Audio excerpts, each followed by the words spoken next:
ये जो cockroach party की परिकल्पना और एक आम आदमी पार्टी के किसी यंग कार्यकर्ता को अमेरिका में आइडेंटिफाई करके वहां से लॉन्च करना, और फिर जिस तरह उसको वीआईपी ट्रीटमेंट मिला, एक तो सडनली 22 मिलियन फॉलोअर्स हो जाते हैं ओवरनाइट, ये तो संभव ही नहीं है किसी मूवमेंट के लिए भी। और दूसरा, उसके बाद वो अनाउंस करते हैं दीपिका जी कि मैं अमेरिका से आ रहा हूँ और फिर हम वहाँ से इस मूवमेंट को लीड करेंगे, क्योंकि उन पर ये चार्जेस लग रहे थे कि अमेरिका में बैठ के आप आंदोलन चलाएंगे क्या भारत के छात्रों का।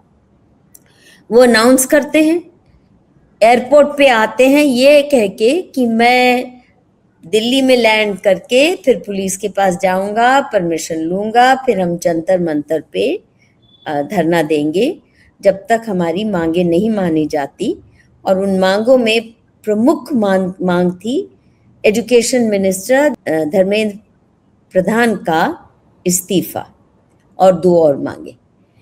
लेकिन वो आते हैं एयरपोर्ट पे तो उनको सुपर वीआईपी ट्रीटमेंट मिलता है और पुलिस एकाएक उनके स्वागत में खड़ी दिखती है उन्हें, और उन्हें बाहर भी नहीं निकलने दिया जाता जहां उनके कुछ एक सपोर्टर्स आए थे, और कहा जाता है चलिए हम आपको सेफली एस्कॉर्ट कर रहे हैं, और वो चले जाते हैं जंतर मंतर पे। उनको ले जाया जाता है कि आपको परमिशन अप्लाई करने की भी जरूरत नहीं है, हम देखिए आपके लिए परमिशन के पेपर ले ही आए। कहीं ना कहीं आप ये भी देखेंगे कि जो मूवमेंट शुरू करी गई, जो सीजेपी और बाकी दलों ने शुरू करी, कहा गया कि ये एक स्टूडेंट मूवमेंट है। आप देखेंगे सरकार का रवैया इस मूवमेंट के प्रति संवेदनशील रहा है।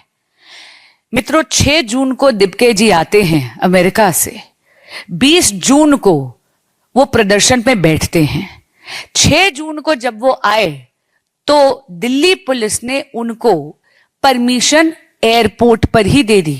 याद रखिएगा, उन दिल्ली पुलिस ने वेट नहीं करा कि सीजेपी के वकील पहुंचे और पुलिस से परमिशन मांगे। खुद लोकतंत्र का सम्मान करते हुए दिल्ली पुलिस ने उसी दिन परमिशन दे दी। वो परमिशन शाम के 5 बजे तक थी।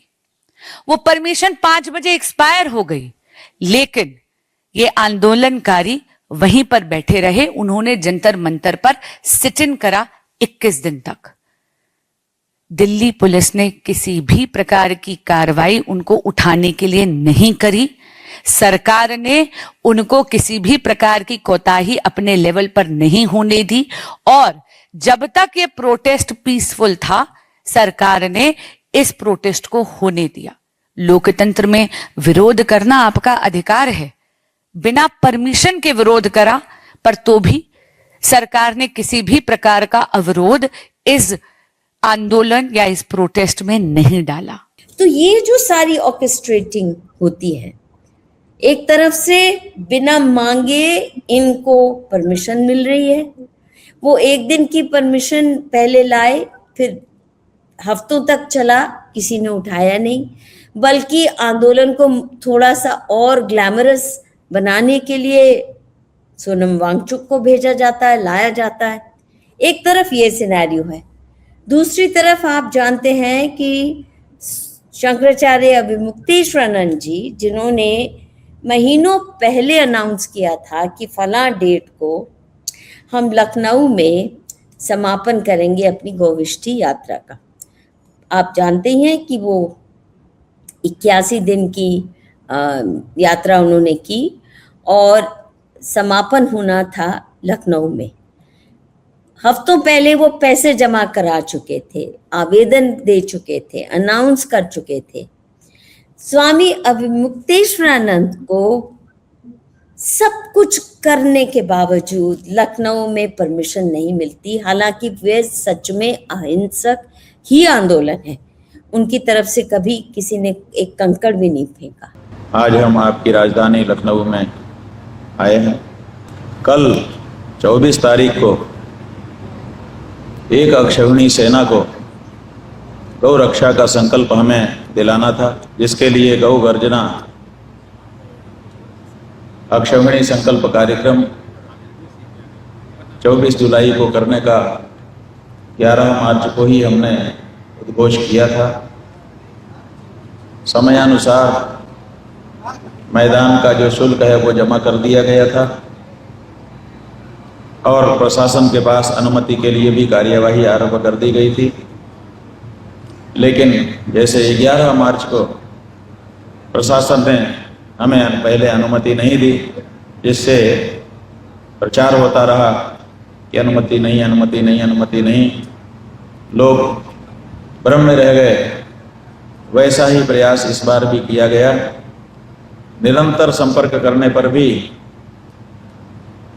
अनुमति आज दिन तक उपलब्ध नहीं कराई गई है। इसके साथ ही साथ हम लोगों ने अनुभव किया कि हमारी गविष्ठ यात्रा के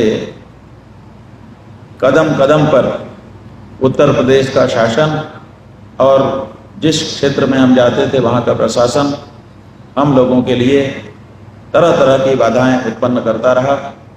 यहाँ तक कि यात्रा के समय जिन लोगों ने हमारे पास आकर के अपने आप को खड़ा कर दिया, उनका भी फोटो लेकर उनको भी परेशान करने के प्रयास किए गए, लोगों को धमकाया गया और कई कई जगह तो हमको रात रुकने के लिए भी अवसर नहीं दिया गया। जबकि सभा सोसाइटी के लिए परमिशन होती है, कोई किसी के यहाँ जाए उसको रात रुकाने में तो कोई परमिशन की ज़रूरत नहीं होती है, लेकिन वो भी उत्तर प्रदेश की सरकार ने किया और रात भी हमको सड़कों पर गुजारनी पड़ी। ये परिस्थिति भी आई। अब यहाँ 24 तारीख के लिए जो हमने कार्यक्रम करना चाहा था, उसके लिए पहले तो हमें अनुमति नहीं दी गई और जो लोग इस कार्यक्रम में भाग लेने के लिए पूरे प्रदेश से आने वाले थे, उन सबको प्रायः लगभग सब जगह से सूचनाएं आ रही हैं, सबको परेशान किया जा रहा है। अनेक हमारे अक्षौहिणी सेना के शंकराचार्य चतुरंगिणी के सैनिकों को उनके घर पर ही हाउस अरेस्ट कर दिया गया है। उन्होंने वीडियो फोटो भी बना करके भेजे हैं। कुछ लोगों के घर में बुलडोजर की बात कही जा रही है कि तुमको बुलडोजर चला दिया जाएगा, कुछ को नोटिस भेजी जा रही है और कुछ लोगों के लिए बिजली और दूसरे बहाने खोज करके उनके घरों में घुसा जा रहा है। यहाँ तक कि जो कुछ लोग, हमने तो सूचना पहले ही कर दी कि भाई समय पे परमिशन न देने के कारण हम अभी कार्यक्रम नहीं करेंगे। 2-3 दिन पहले ही हमने ये घोषणा कर दी, लेकिन फिर भी बहुत से लोगों ने आने का मन बना लिया था, तो बहुत से लोग आ गए।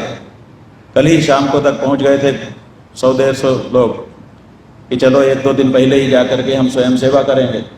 उनको जिन होटलों में रुकाया गया था, वहाँ पर भी किसी होटल को कैंसिल करा देना, अचानक लोग आके रुक गए, उसके बाद भी होटल कैंसिल करा देना, जिस होटल में लोग रुके हुए हैं उसकी बिजली काट देना और लोगों को धमकाना, ये सब प्रक्रिया अभी भी हो रही है।